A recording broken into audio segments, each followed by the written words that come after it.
Hey, it's Hillary. Join me for a helpful and hopeful chat about mental health in our community. So grab a cup of coffee or tea. This is Wedgwood's Coffee Break Conversation. Hello, everyone, and welcome back to Wedgwood's Coffee Break Conversation podcast. I'm your host, Hillary Kirkendall, here with another hopeful and helpful conversation with the people who work at and grow through Wedgwood. I'm excited to sit down for a chat with Asu Asher today. Thanks for joining us. Hi, Hillary. I'll let you introduce yourself a little bit. Yeah, so my name is Asu Asher. Some introduction about myself, I guess, is I am from a small country called Rwanda. Oh, cool. And I've been in the mental health services for probably the last maybe 8 years. Okay, cool. Yeah. And you're newer to the Wedgwood team. Yeah, so I'm new to the Wedgwood team, about a month and maybe, 2 weeks in so far. Okay. So it's been exciting to get to know everybody, get to know the Wedgwood organization, just everything in general. Yeah. New to Wedgwood, but not to talking about mental health. Absolutely not. So yeah, like I said, I've had a lot of experience with the mental health, I would say for the last 7 years, both working as a refugee with refugee unaccompanied minor kids and also just working with domestic kids as well. So I've had a range of experience from the population that I've served. Cool. Well, thanks for being here today. And as we know, mental health is a big and important topic. And I see it all over my social media feeds. Everything from videos about here's your 5 tips and tricks for if you're feeling anxious, or here's some signs that you might be having a trauma response, or people even just sharing their own mental health journeys. Mm-hmm. And we hear at conferences like Wedgwood State of the Child what kids are dealing with and that they're open to talking about mental health, which is awesome. And I love that it's becoming more of a normal part of our conversation collectively.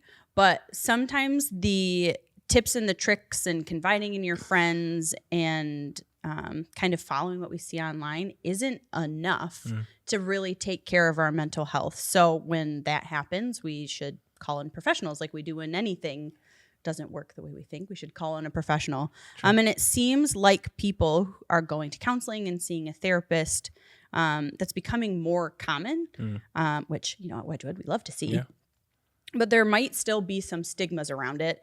I think the idea of what I grew up seeing on TV, you lay on the couch and the guy with the notebook is asking you, and how does that make you feel? But that's not really what counseling is, right? It can be, but maybe not exactly in a way.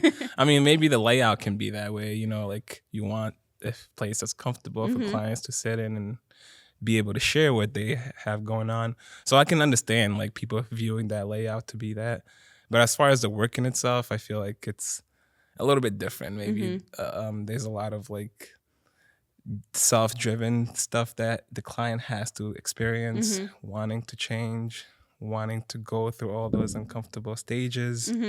So all that stuff is not easy, and it's very, very difficult, which is why I say somebody who goes through counseling and who wants to seek therapy, they're very strong and they're very, very, what's the word I would say? Probably I would say they should be encouraged by that they want to seek help, because it's not easy to be able to go through that journey. But yeah, I would say the work in itself is a little bit different from maybe what people view. And I would also say the work has changed. I think the way that maybe people did counseling 70 years ago isn't how we do it nowadays. Oh, okay. I think for me personally, I like to take the client-centered approach to where I'm tailoring my sessions to the client, their needs as well. So I can see how the TV layout can kind of be a little bit different than maybe what we do, because it has to be client approach and all that stuff. Yeah. I love that you said that people who seek the help, that's really strong. It's so true. Asking for help is maybe one of the harder things to do in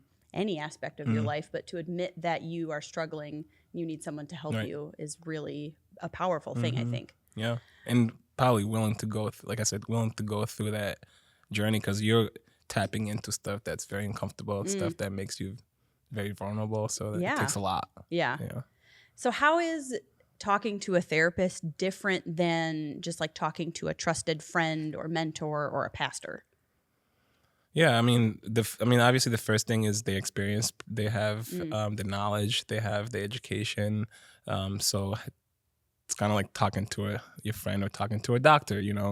If you have a cut, or if you're experiencing some sort of like physical pain, you want to go seek help from a professional, somebody who is experienced, somebody who is going to give you the best care. And I don't know if maybe your friend has that experience to be able to give you the best. They can give you advice for sure, which is maybe not always the bad thing. But if you are wanting to work through a lot of difficulties and a lot of difficult issues, I think finding somebody who's more skilled and more professional would be beneficial towards you healing and towards you getting better. But there's nothing wrong with talking to your friends about what frustrates you or what kind of triggers you. But as far as like seeking help professionally, I think you need someone who's more experienced. Yeah. And I think there's also a level of people being subjective, or I mean, like if you're talking to a friend, they know you, they know probably the people or the things that you're struggling with. Whereas as a therapist, you're kind of an outsider providing a more objective insight on a situation or how a person might be feeling. Is there benefit to that? Yeah, absolutely. I think, like the accountability thing that we always like use, for example, in therapy, like we, as clinicians, we want to help our clients to be held accountable towards their goals, their treatment plans, et cetera, whatever they set. So sometimes a friend can walk you through that, but maybe they're walking you through that. They're not holding you accountable. They're not using the right words for you to experience change and growth. So a lot of the times, I think, like I said, it's easier, and it's probably you can trust your friend more because you have that experience with them. But I would say, as far as talking to a professional, it is a little bit different. The communication, the language that's used, excuse me, is a little bit different. So I think just seeking out that professional help when you're wanting to get yourself out of like difficulties is more beneficial than just occasionally talking to your friend about how your day went and feeling better, because you do feel better after you talk to your friend at the end of the day, or your significant other. But long-term wise, I think it's better to just seek out professional help. So you're talking about how it helps to seek it out and get help, but how does that impact our mental health, talking to a professional? So I think talking to a professional, for example, like if you are seeking, mental health services, a clinician will create a treatment plan for you. So that treatment plan will be tailored towards your needs, goals, like I mentioned earlier. And that could be something that's projected 6 months from the time that you come in. So that's a really perfect time for you and the clinician to focus on these goals that you can achieve. How measurable are they? So having that treatment plan tailored to you, and having someone who continuously cheers you on and continuously holds you accountable, like I mentioned, are really the way that we kind of see the problem and kind of face the problem and kind of deal with it. I like how you talked about it being an individualized plan, because I think some of the things that I find tricky about people getting their mental health advice or support from places like social media is that's just one person's experience, and it's often just like suggestions, and it can feel a little like cookie cutter, and not everyone needs the same thing or the same thing will work for. So talking to someone who can give you individualized, personalized advice or a plan will be beneficial in the long run, as opposed to just like, here are the 5 things that somebody on TikTok suggested. Right. And I think like most of the time in life, we want the quick fix, right? We want if I'm feeling bad today, I want to feel good within the next couple hours. I cannot wait 6 months from now. I cannot wait, 30 days from now. So I definitely understand the sense of urgency as far as like when we're feeling bad, to try to seek something that's going to make us feel better or feel great within the next couple minutes or the next hour. And, therapy is difficult because it doesn't work that way. It takes time. It's very uncomfortable. So it is a place where you have to engage, knowing that this is not going to be fixed within the next day. So and that's not always frustrating, because you can easily just go Google stuff or, TikTok stuff, and someone tells you, and you can take that advice and see how that works out. And it might work out well because you're just looking for a quick fix. But as far as like treating the problem and like I said, the actual treatment plan itself, it's not there. Yeah. And it's difficult. Yeah. Well, if therapy is kind of a long game, like it doesn't fix everything right away, like you said, but it's more sustainable change. Whereas, the quick fixes are just quick fixes. They don't Absolutely. actually solve anything. Absolutely. And therapy, from talking to therapists here at Wedgwood, I kind of get the understanding that it's not just a Band-Aid on the problem, but it gets to the root of what is causing the symptoms or the challenges, and helps the person really address what the problem is, not just fixing the symptoms. Yeah, absolutely. Yeah. And a lot of the time it's like those symptoms will be discovered in therapy. Like a lot of those things will come out. Like, for example, with younger kids, you do like play therapy with them, for example, and you were just playing with sand or we're playing with toys, and we're just having a normal conversation about how your day went or how was it at school. And they'll say something within that is a little bit triggering, or it's a little bit needs more attention to. So there's a lot that can come out of like just like that session where it's tailored towards like something that's playful, and really something big comes out, and we're starting to address that. So you can see how those things start to come out a little bit, even if maybe the client isn't even aware. Yeah, we in a couple of the episodes we've done of this podcast, our guest talked about a lot of self-reflection, which is great, and I think everyone should do more of. But sometimes I think for people, reflecting and kind of piecing together, like, because this happened, I am doing this, is really hard. Yeah. So therapy can help kind of connect those dots and assist in help in self-reflection. Absolutely. And even to take it a step further than that, a lot of the times, like, we don't always know why we're behaving in the way we're behaving. We're just reacting, automatic thoughts come into our head, and we're just speaking. So once you get to learn and you can figure out what your feelings are and what those emotions are that associate with your behavior, then you can start to see how those things trigger from your thoughts to your feelings, and then to how you're behaving. And then you can start to alter those and change those. So, if I am gonna think this situation is always gonna be bad, I'm gonna feel that it's gonna be bad, and I'm gonna behave in a bad way. But once I change my thoughts into like, it's not the worst thing, you can start to see how your feelings will also kind of adapt to that, and also your behavior. So you can see all those things. It's kind of a pattern of like, you have to push yourself and you have to set up yourself. Otherwise, things would just come up. You react without knowing. Automatic thoughts come into your head. Irrational thoughts come into your head, and you don't know how to differentiate between those things. And next thing that comes is just behavior. So next thing you know, kids are just acting out, or even adults are just like, they're not vulnerable because they are very defensive. And all these things are just part of like why we need to be able to identify our feelings and our emotions and our thinking, and then our behavior. Having somebody help connect those dots for you, super helpful and important. I bet for some people it's really hard to take that next step to like reach out and ask for help. Like we talked about, it's a very hard thing to do, to ask for help. Right. So whether it's like the process itself feels daunting, like insurance, calling somebody, figuring out who to call, or it feels scary to tell somebody that you're struggling, or you're concerned what other people might think if they know you're going to therapy, how would you encourage them to seek support?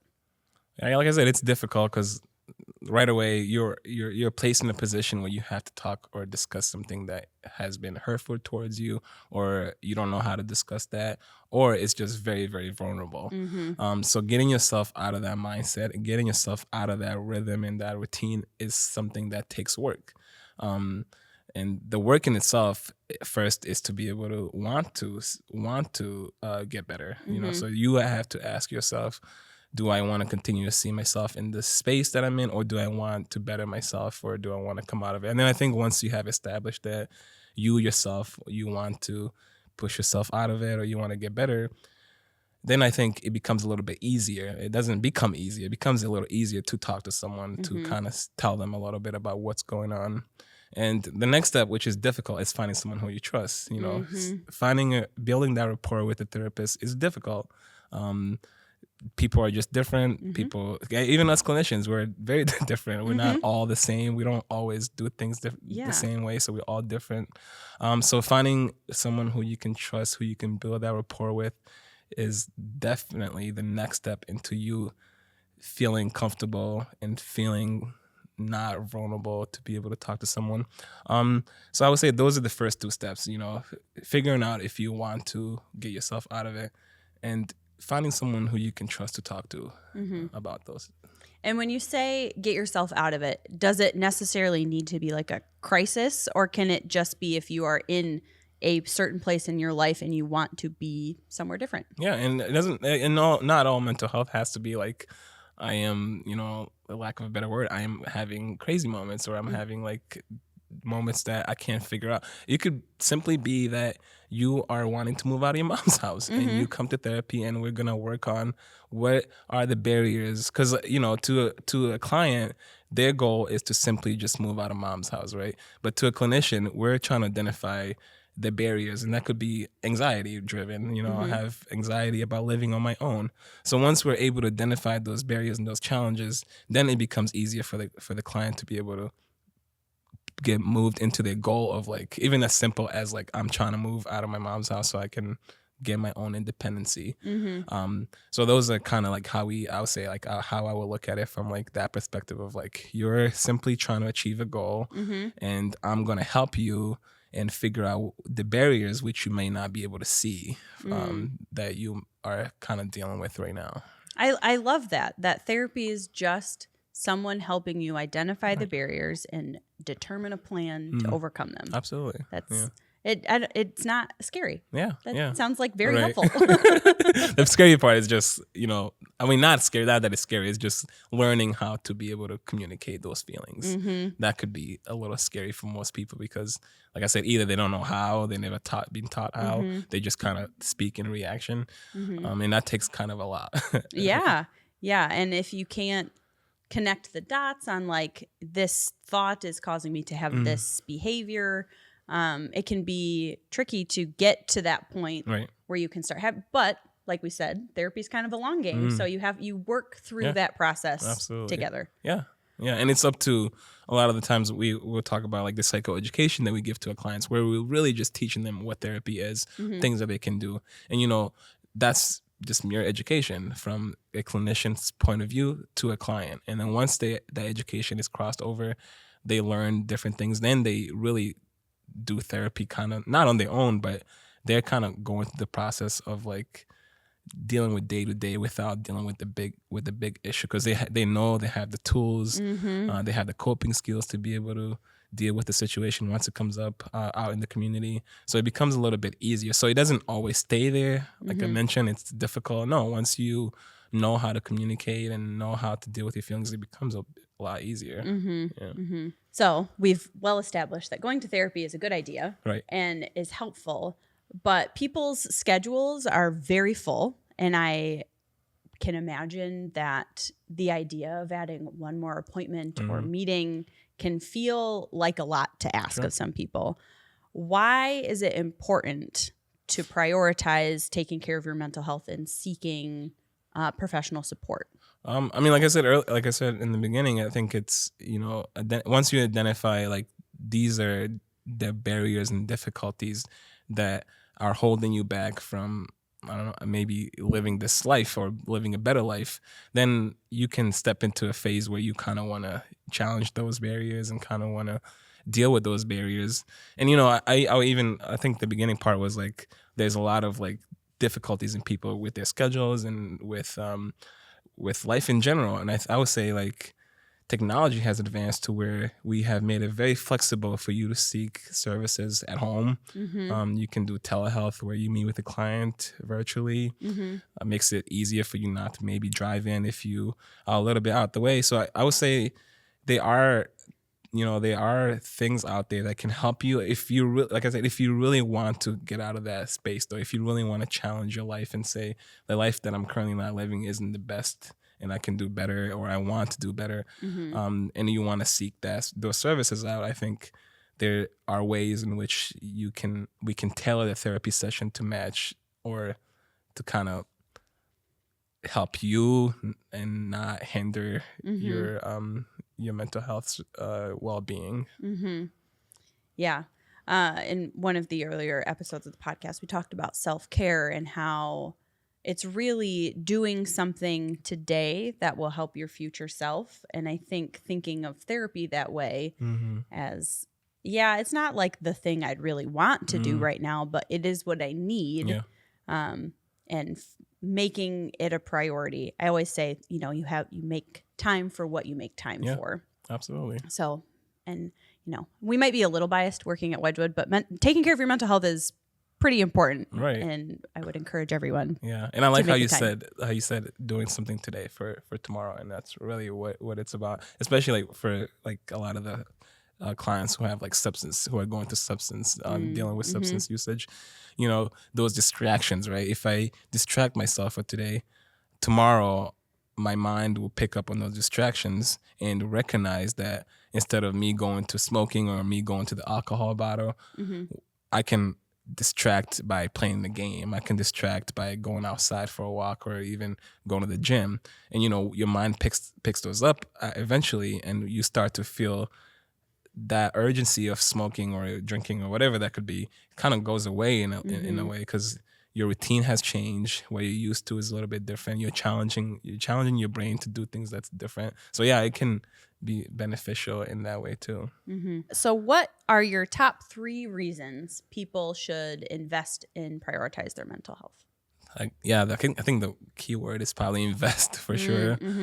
So obviously, like, you want to be able to invest in yourself, look at yourself and say, like, I want to be better. I want to be the best version of myself that I can be. So I am going to start by investing in myself. I'm going to invest myself to seek services. I'm going to invest in myself to change my routine and do things differently than when I was used to. And I think once you kind of lay it out that way and kind of see it that way, it becomes a little bit easier to invest in yourself. And outside of that, as far as like, how we view therapy and how we view mental health, I'm encouraged that has changed a little bit. I think COVID has had a big impact on that. COVID put us in a place where we had to sit at home and deal with our problems. So coming out of that, obviously, there's been a lot of mental health needs for many people. So it's kind of made a big. It brought it to the front desk. It's an issue now. We are aware of it, and the stigma behind of going to talk to somebody is kind of going away, at least in my opinion. So more people are being encouraged with the idea of like, seek out your own mental well-being, not just the physical well-being. You get your annual doctor visits, but now it's becoming more of like, how are you mentally? So those questions are being asked, and I think that's a good thing. I think it's a good thing that we're moving into a place where we prioritize and invest into not just our own, but also making it a bigger issue for everybody. And I'll tell you a little bit of story. Like I mentioned a little bit when I started, I'm from Rwanda. And most people who know anything about Rwanda, they already know like the 1994 genocide. Obviously, that was a big, big issue that impacted a lot of people. And in Africa, as a culture, sitting down and talking to somebody is not something that many people do, or it's not just that many people do it. People don't always invest in that. Rather, they deal with their problems physically. How they see it is how they deal with it. If I have a lack of money, I'm going to work. If I have this lack, I'm going to do that. So that investment isn't always there. So because of the genocide, because of all that stuff has happened, we had a lot of people who were left with PTSD or who were left with all this grief that they couldn't deal with. They didn't know how to deal with because the culture didn't really encourage or I guess, and didn't invest in their own mental health. So for a while, we had, people who did not do well mentally, who were struggling mentally. So the long story short, now it's become, they are more aware of the mental health needs of people who are either